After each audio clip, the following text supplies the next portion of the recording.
Hello my dear students. जिन बच्चों को अकाउंट्स का first chapter fundamentals of partnership में प्रॉब्लम है ना कि उस चैप्टर में क्या है क्या नहीं, मैं आपको ना सिर्फ 5-6 मिनट्स लूँगा, एक पूरा थोरो दे दूंगा उस चैप्टर का, एक रिवीजन टाइप का। सबसे पहले उस चैप्टर में हमारी शुरुआत होती है profit and loss appropriation account से। Profit and loss appropriation account कैसे बनता है? पर्टिकुलर रुपी, यहाँ पे क्रेडिट साइड में बाय नेट प्रॉफिट, उसके नीचे by interest on drawings. Net profit का formula given profit minus rent to a partner minus interest on loan to a partner minus interest on loan plus interest on loan from a partner minus manager commission. फिर से यहाँ से शुरुआत हो गई। Particular रुपी proforma आ गया P and L appropriation account का। बाय नेट प्रॉफिट का formula given profit minus rent to a partner minus interest on loan to a partner plus interest on loan from a partner minus manager commission, उसके नीचे by interest on drawings. Debit side में आ गए to interest on capital, to partner salaries, to partners commission, to general reserve, फिर divisible profit. Interest in drawings का formula total drawings into R upon 100 into average period upon 12। Average period का formula months left after first drawing plus months left after last drawing upon 2। Interest on capital कैसे calculate करें? एक partner की capital देखनी है कितने time तक business में रही। एक पार्टनर ने 1 लाख रुपीज़ लगाए और अप्रैल में स्टार्ट में उसके 1 लाख थे, फिर उसकी कैपिटल जून में जाके चेंज हो गई, उसने 20,000 विड्रॉ कर लिए। तो अब 1 लाख का उसको कितने महीने का इंटरेस्ट मिलेगा? अप्रैल में जून जून पूरा रखा उसके 1 लाख, 1 जुलाई को मतलब उसने विड्रॉ कर लिए। तो 1 लाख का 8% मान लो आईओसी है, तो 1 लाख का 8% 3 मंथ्स के लिए मिलेगा उसको, ठीक है। फिर जून के बाद जुलाई से उसके कितने हो गई? 80,000 हो गई कैपिटल। तो 80,000 का 8% 9 मंथ्स का उसको मिलेगा, ठीक है। आईओसी का मतलब जितने मंथ्स तक उसके पार्टनर की कैपिटल रही बिजनेस में उतने तक का उसको आईओसी मिलेगा, ठीक है। अब बात करते हैं हम, आईओसी है इस चैप्टर में, आईओडी का फॉर्मूला है पास्ट एडजस्टमेंट रेक्टिफाइंग एंट्री, जिसको बोलते हैं डब्बे वाला क्वेश्चन एडजस्टमेंट टेबल है। एक परफॉर्मा बनाएंगे, मान लो दो पार्टनर्स हैं ए और B. A particular A B, A debit credit, B debit credit, फिर फर्म डेबिट क्रेडिट। अगर हमने आईओसी देना था पार्टनर को, हम भूल गए थे, तो इंटरेस्ट ऑन कैपिटल पार्टनर्स को क्रेडिट कर दो, फर्म को डेबिट कर दो। इंटरेस्ट ऑन ड्राइंग्स पार्टनर्स को डेबिट कर दो, फर्म को क्रेडिट कर दो।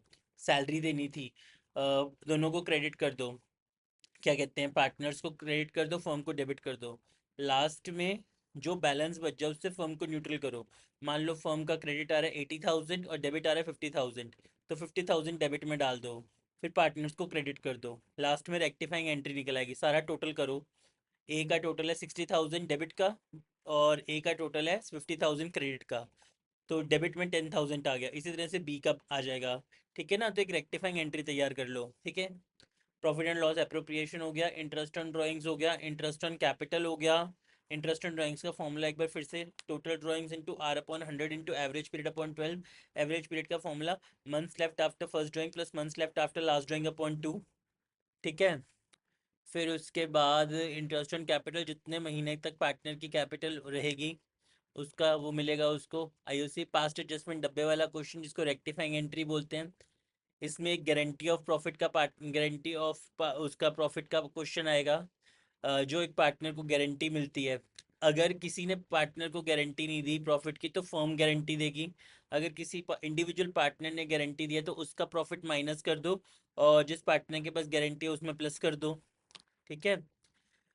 इस चैप्टर में और प्रोविजंस ऑफ पार्टनरशिप एक्ट अगर फॉलो नहीं होता, मतलब अगर पार्टनरशिप डीड नहीं बनी हुई तो प्रोविजंस ऑफ पार्टनरशिप एक्ट लग जाएगा। उसके क्या प्रोविजंस हैं कि no interest on capital is to be allowed to the partners, no salary is to be allowed to the partners, no commission is to be allowed to the partners, interest on loan should be at the rate of 6% per annum. कोई no interest on loan from a partner, अगर firm ने कभी भी partner को loan दिया हुआ है तो कोई उस पर इंटरेस्ट चार्ज नहीं होगा। फर्म बोलो, फर्म सोचो, ठीक है ना। फर्म के पॉइंट ऑफ व्यू से अकाउंटिंग करो। पार्टनरशिप का फर्स्ट चैप्टर बहुत इजी लगेगा, कुछ भी नहीं है, फंडामेंटल्स ऑफ पार्टनरशिप बहुत इजी, आप इसको हैंडल आउट कर सकते हो। नेट प्रॉफिट का formula given profit minus rent to a partner minus interest on loan to a partner plus interest on loan from a partner minus manager commission. General entry बनानी है, अगर हमने interest on loan firm के लिए expense है, क्योंकि हमने partner को इंटरेस्ट ऑन लोन देना है, तो जनरल एंट्री होगी profit and loss account debit to interest on loan. फिर हमने उसको इंटरेस्ट ऑन लोन देना है पार्टनर को, तो उसके में चला जाएगा। ठीक है, तो interest on loan account debit to partner के उसमें पार्टनर्स लोन अकाउंट। अगर हमने पार्टनर से इंटरेस्ट ऑन लोन लेना है तो पार्टनर का कैपिटल अकाउंट डेबिट कर दो, partners capital account debit to interest on loan, फिर पी एंड एल में डाल दो।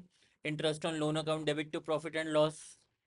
मैनेजर कमीशन है अलग, रेंट की पेबल की एंट्रीज, ये सारा चार्ज है, अप्रोप्रिएशन है, काफ़ी कुछ है। मैं इस चैप्टर के लिए ना एक एक दो दो बार ऐसे ही बोलता चलूंगा, वीडियोस बनाऊंगा, ठीक है, क्वेश्चन भी लूंगा, आपको क्वेश्चन समझाऊंगा भी।